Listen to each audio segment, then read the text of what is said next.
Kat mana pula? Sebab daripada situ dia pilih 10 je masuk final, nak akan present depan 14. Daripada 160 tu 10 je saya masuk. dapat. Saya kata sudah, kenapa? Aku rasa aku dah main-main habis dah kan. Dapat juga. Masa Ustaz sampai ke bilik masa saringan tu kan, takkan tak ada calon-calon yang macam dengar macam dia ni power ni. Saya dah tak kisah dah kau power kan tak. Saya memang jenis macam tu. Dia bagus tak apalah, aku buat cara aku je lah. Kan saya akan cakap cara saya. Saya ingat tok guru saya dulu pesan yang Cik Khairul cakap kan, kalau kan antara orang kulit hitam di Amerika Syarikat kan, orang kulit hitam dengan orang kulit putih, bila dia berlari 100 meter, siapa yang akan confirm dapat beasiswa? Kulit putih. Dia menang ke dia kalah, dia confirm dapat scholarship. Tapi yang kulit hitam, kalau dia nak scholarship, dia kena menang pertandingan tu. So sekarang ni catatan masa Mat Saleh ni 10 saat. Catatan masa terbaik yang kulit hitam ni pun 10 saat. So macam mana?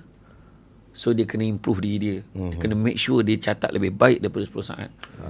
Supaya dia boleh dapat menang untuk dapat scholarship. Baik. Okey, final tadi dekat final tadi tu. Macam mana tu? Jadi bila dah layak ke final tu, layak ke final, saya pun masa tu fikir macam mana lah aku nak buat ni, buatnya aku kalah adalah satu Malaysia tahu aku kalah ni macam tu kan. Tak apalah. Saya ingat saya dapat tajuk tu. Saya masa tu dengan kawan saya Hanif Osman. Kita orang naik daripada Seremban nak pergi ke PWTC untuk makluman semua.